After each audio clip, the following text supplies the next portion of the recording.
Economicast, una mirada a los hechos que serán noticia en materia económica.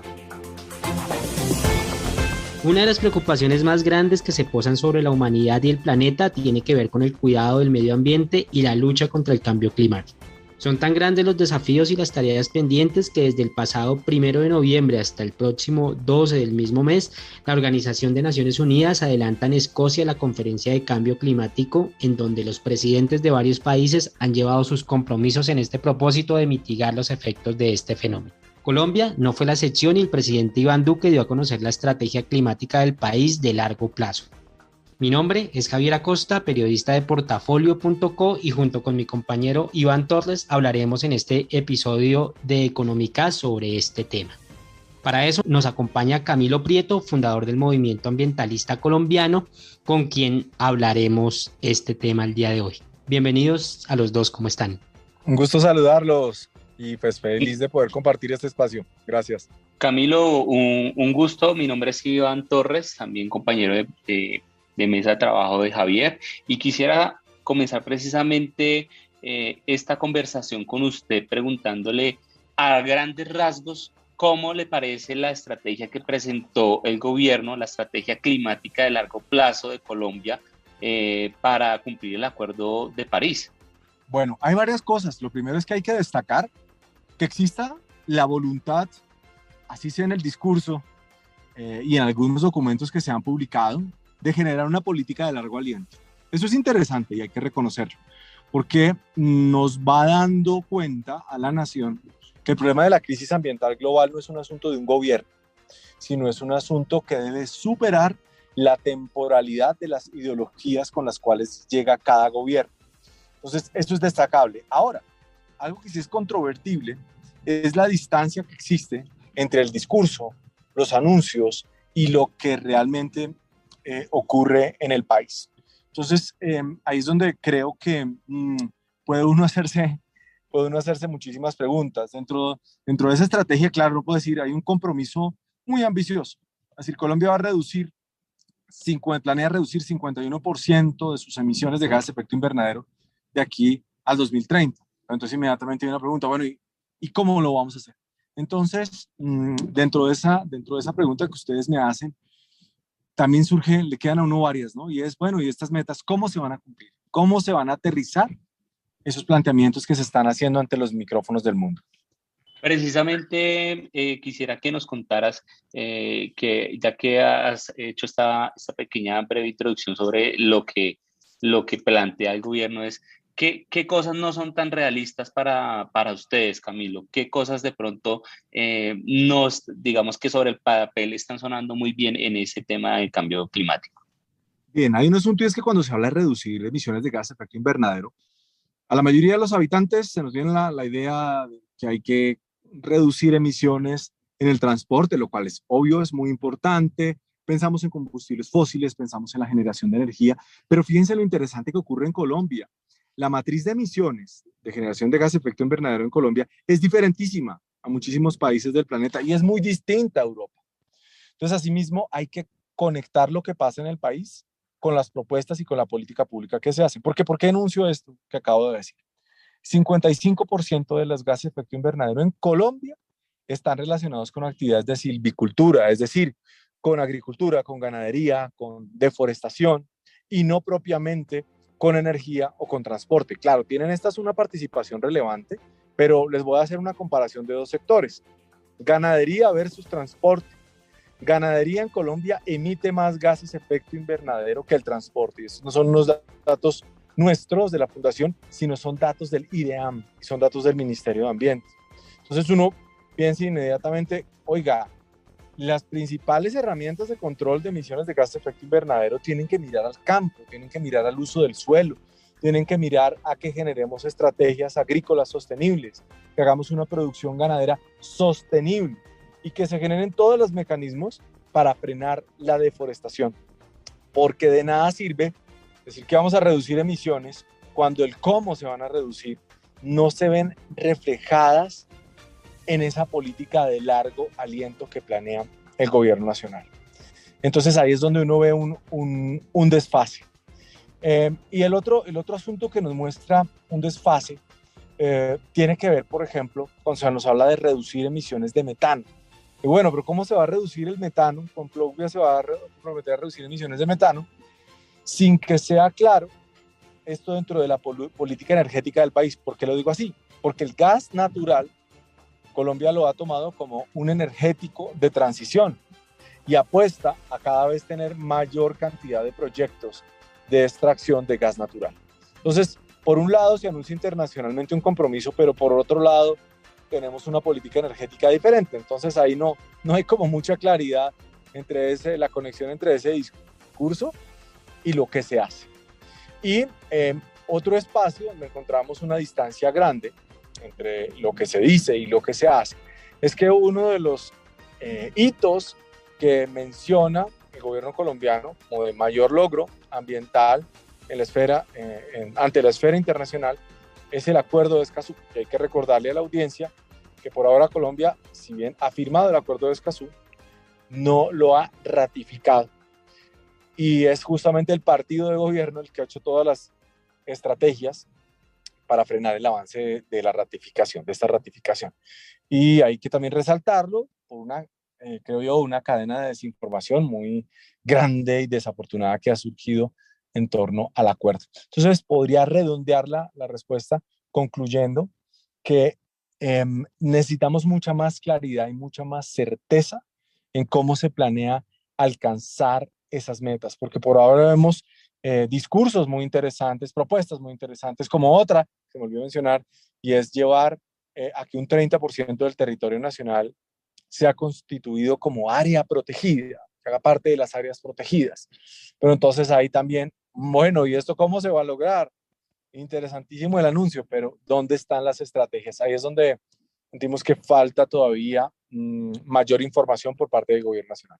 Camilo, esta es una estrategia de largo plazo. De hecho, se habla de que sea 2030, 2050, y uno creería, digamos, que podrían ajustarse los tiempos y la estrategia comienza ya. Pero, digamos, ¿cuál es la verdad? Si se comenzara ya, podríamos alcanzar esos compromisos a los que pues, se llevaron a la cumbre, o debimos haber comenzado antes, o todavía el mundo está a tiempo de parar este fenómeno del cambio climático. Y lo que pasa es que, claro, uno miraría hacia atrás y diría, lo mejor hubiera sido empezar hace años, hace décadas. Pero bueno, listo, estamos diciendo, vamos a arrancar desde ahora con estas metas. Pero donde veo el problema es en la magnitud de las estrategias a la hora de responder a esas metas trazadas. Voy a ponerles un ejemplo. Colombia va a migrar hacia la movilidad sostenible. Entonces, de aquí al 2030, Colombia se ha puesto esa meta, hacer la transición. Pero cuando uno mira la estrategia y mira ya los números del gobierno, nos dicen, mire, de aquí a 2030 necesitamos tener al mínimo 600.000 vehículos eléctricos. Y eso suena importante, 600.000. Pero miremoslo dentro del Parque Nacional Automotor. A fecha de hoy, mientras ustedes y yo tenemos esta conversación, hay alrededor de 14.6 millones de vehículos registrados en el RUND. Si hoy tuviéramos 600.000 vehículos, quiere decir que ni siquiera el 5% de los vehículos serían eléctricos. Ahora imagínense cuántos vehículos habrá registrados de aquí al 2030. Quiere decir que ni siquiera vamos a tener el 5% de aquí al 2030. Entonces ahí vemos una muy baja penetración. Y cuando lo miramos en temas de estímulos a la movilidad eléctrica, hay varios asuntos que preocupan. Por ejemplo, hay muchos estímulos económicos que comparten los vehículos a gas y los vehículos eléctricos. Entonces uno dice, ¿pero cómo puede ser posible? Sí, claro, cuando miramos en términos arancelarios, por ejemplo, y lo que ocurre con los vehículos híbridos en comparación a los vehículos de gas. Entonces dice, ¿pero cómo le puedo estar dando el mismo tratamiento a un vehículo que utiliza fósiles? Sí, que cuando hay combustión de metano se genera menos material particulado que con la gasolina o con el diésel, sí, pero yo no le puedo dar el mismo trato a un vehículo a gas que a un vehículo eléctrico, a un vehículo híbrido. Lamentablemente, eso ocurre en Colombia. Y cuando vemos el tema de áreas protegidas, les puse movilidad, ahora vamos al de áreas protegidas. Bueno, ¿cómo vamos a volver el 30% del territorio nacional a áreas protegidas? Si no está claro cómo se va a fomentar la titulación colectiva, que es fundamental para que las áreas protegidas funcionen. O sea, si no se hace de la mano con las comunidades, no va a funcionar. Entonces, para que esta propuesta de la ampliación de las áreas protegidas funcione, insisto, hay que hacerlo de la mano con la comunidad. Y para eso, resalto, necesitamos saber cómo se va a promover la titulación colectiva de las comunidades que habitan allá y cómo va a hacer la inversión de recursos en proyectos productivos de las comunidades que allá habitan. Mire lo que está ocurriendo, por ejemplo, en el Pacífico. Voy a darles un ejemplo positivo, inspirador. Bahía Málaga, a unas horas de Buenaventura en lancha, un lugar espectacular que les recomiendo a todos los oyentes que visiten el Pacífico colombiano. Hace un tiempo, las comunidades de Bahía Málaga vivían de talar el bosque, de los maderables del bosque, pues que evidentemente eran ilegales. ¿Qué hicieron ahora? Han ido migrando hacia un proyecto comunitario, el cual está en un área de titulación colectiva, porque esto es un área protegida, y ellos ahora están criando pianguas, que son unos moluscos que crecen en los manglares. Entonces cambiaron la tala del bosque por conservación, una conservación que además les ayuda a vivir del ecoturismo, pero que complementan con este proyecto que les cuento de la piangua, que entre otras cosas los motiva a proteger los manglares. Entonces el enfoque netamente de militarización, de operaciones militares en las áreas protegidas y de pensar que las áreas protegidas solo se logran sacando a los campesinos, criminalizando a los campesinos, pues no funciona. Y lo otro es que necesitamos voces de este gobierno y del que siga, dejando claro que la presencia de campesinos en áreas protegidas no se debe asociar a cultivos ilícitos siempre que se hable de esta situación, porque hay un estigma. Y resulta que hay muchas personas que llevan viviendo desde hace décadas en estas zonas, que no son neocolonos, sino que llevan ancestralmente muchísimos años viviendo en estas zonas. Pero se genera ese estigma, ¿no? Entonces, si hay campesinos en una... eso debe ser que están en cultivos ilícitos. No, eso es una generalización que no es adecuada. Entonces, necesitamos una política pública que responda a esas problemáticas nacionales con mucha claridad, que sea construida de la mano de la gente, y también una estrategia de comunicaciones que le ayude a la nación a comprender el problema al cual nos estamos enfrentando y cuáles pueden ser esas posibles soluciones y por qué se toman esas decisiones. Camilo, precisamente usted hablaba del tema de la silvicultura, que pues es un gran generador de gases de efecto invernadero. Así es. ¿Cómo podría lograrse un balance? Porque finalmente, de todas formas, pues hay un país que alimentar también. Claro, y también quería preguntarle cómo ve el tema de las subastas de energías renovables en el país, que pues ha tenido mucho auge en estos últimos años y obviamente pues nos ayudará a ser más sostenibles. Bien, entonces en términos de comprender que necesitamos alimentar al país, sin duda.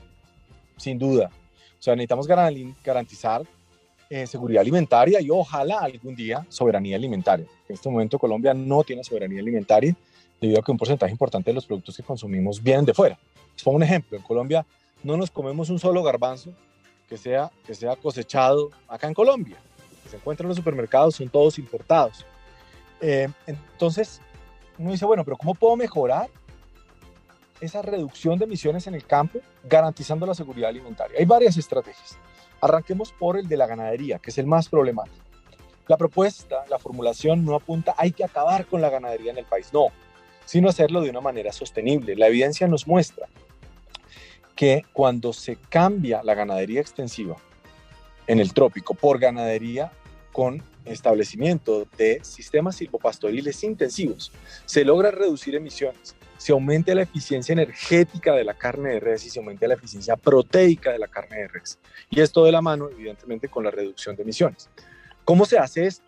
Es pasar de tener, en este momento Colombia tiene, les doy los datos del Ministerio de Agricultura, 0.6 la unidades UGG, que es unidades de gran ganado, o vacas, pongámoslo en este término coloquial, 0.6 vacas por hectárea.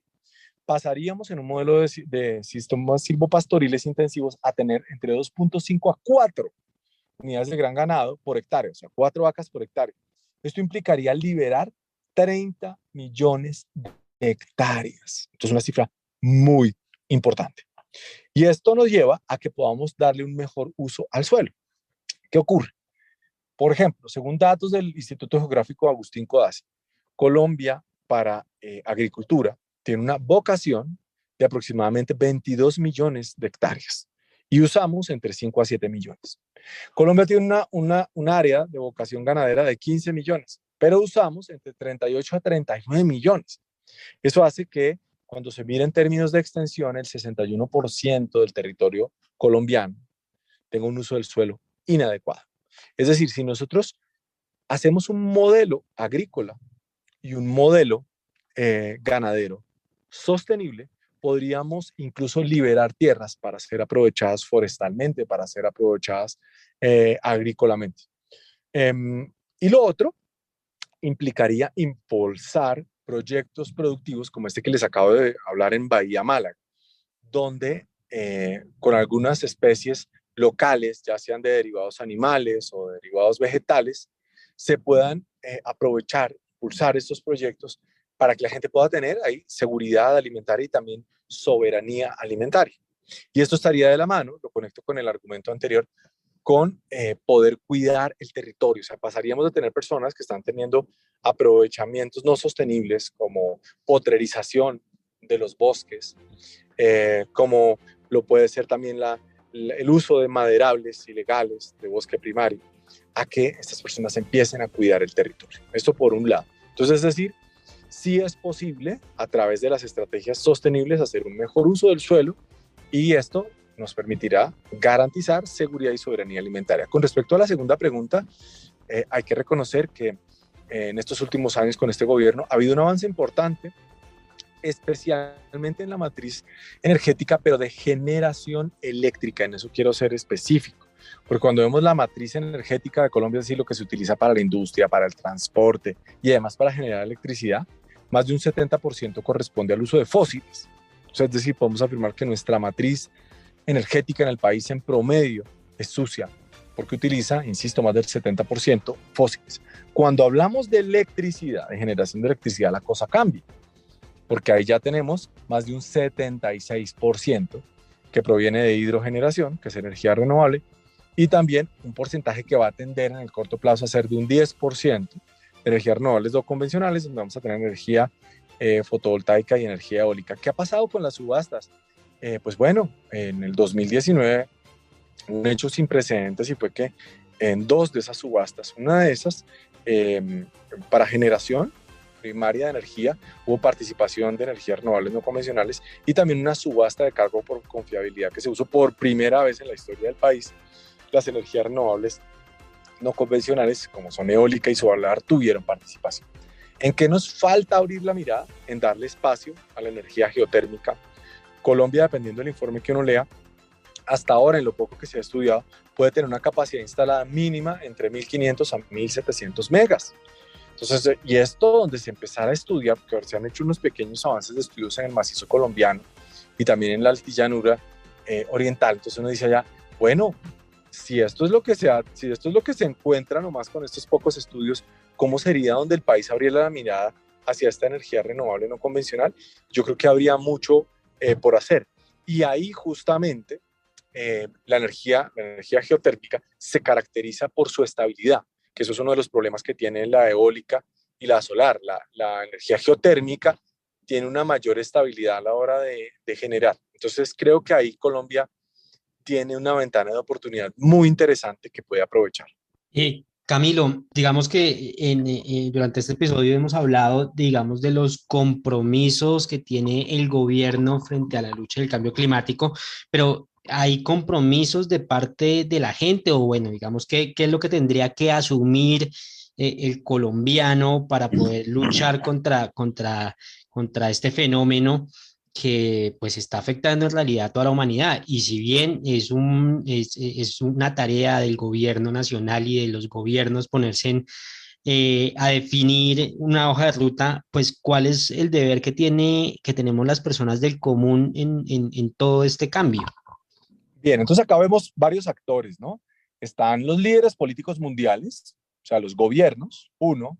Segundo actor, los ciudadanos. Y un tercer actor, empresas. Esos son como los tres actores que nosotros podemos tener ahí presentes. Entonces, cada actor tienen unas responsabilidades.